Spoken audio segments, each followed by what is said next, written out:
for you. Now, the team is not one person, right?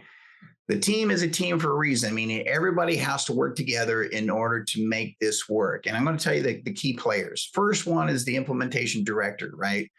In my world, a lot of times that is a payroll person, or sometimes it's the CFO, sometimes it's the controller. Other times it could be an administrator, right?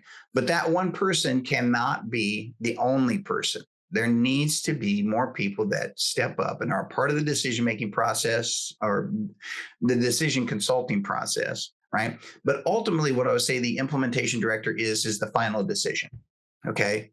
They are able to take all the information from the team and evaluate a final, right? And make sure that the project directives are met, okay? So you're going to have that. But in conjunction with that, you have to have leadership, okay?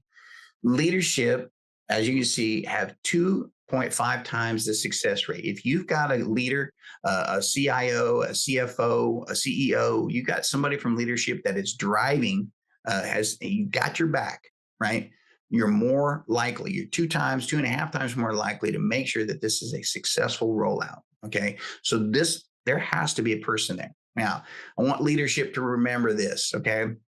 You are backing this project, but you are letting your team make the decisions and run with the ball. You're letting them do their work, right? That's the reason that you put them there. You're not running the ship. What you're doing is you're saying, I got your back, maybe a little advice back here on the side, that kind of thing. But don't try to take this over, right?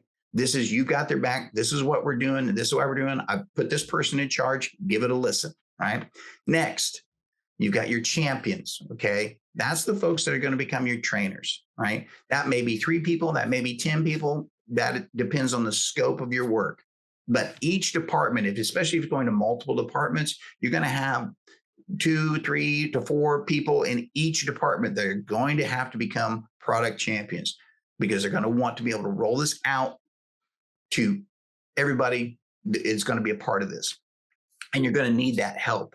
And the implementation director is not going to be able to get to everybody in every department. One person cannot do that job. So you're going to need to create your champions. And then last but not least, final piece of that puzzle is your technical support people. Again, these people are going to know what it takes to get this thing going in the background and get it up and running. And if there is an issue, those folks are going to need to be ready to go to support the product. Okay, they're going to need to support the infrastructure behind the product to make this happen. They're going to have to make that work. So again, these 4 team portions, they're absolutely necessary. Okay. If you've got a different structure and you think it needs to be just 3, I'm going to say, I doubt it. Been through this a ton of times. This is what is needed.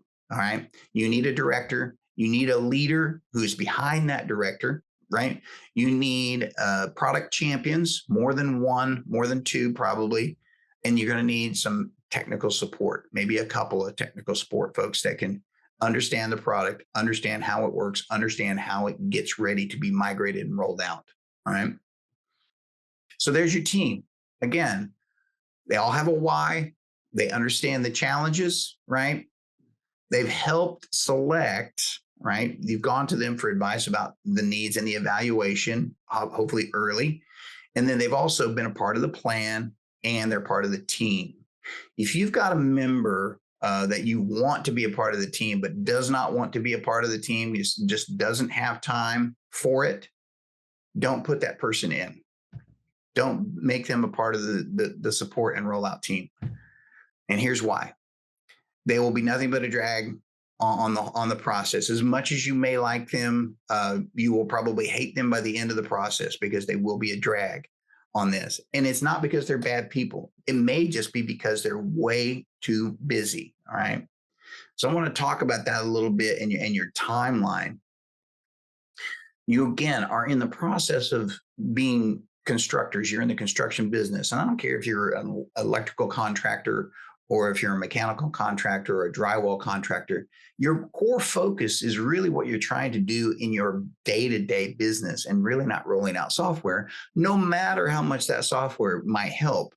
You're going to spend the time on your core focus. So I want you to remember that you're spending time on your core focus. So you're scheduling, all those kind of things are going to have to be in off hours or downtimes. If you've got a person that is like, I absolutely have no time for this, find somebody else. Do yourself a favor, find somebody else that's willing to step into the role or better suited to step into the role, because then that will be better guaranteed. Now, you may need to get leadership involved in this process. This is where the leadership role comes in, to talk to that person. That may just be an absolute necessity. We may need them to talk to that person and guide them in the right directions, to figure out a way where we can block time where they can be a part of it. That would help. But I would say if it comes down, push comes to shove, what you want to do is get people that are excited about the project and want to make it move forward. That will help leaps and bounds in your success in this implementation that you're working towards.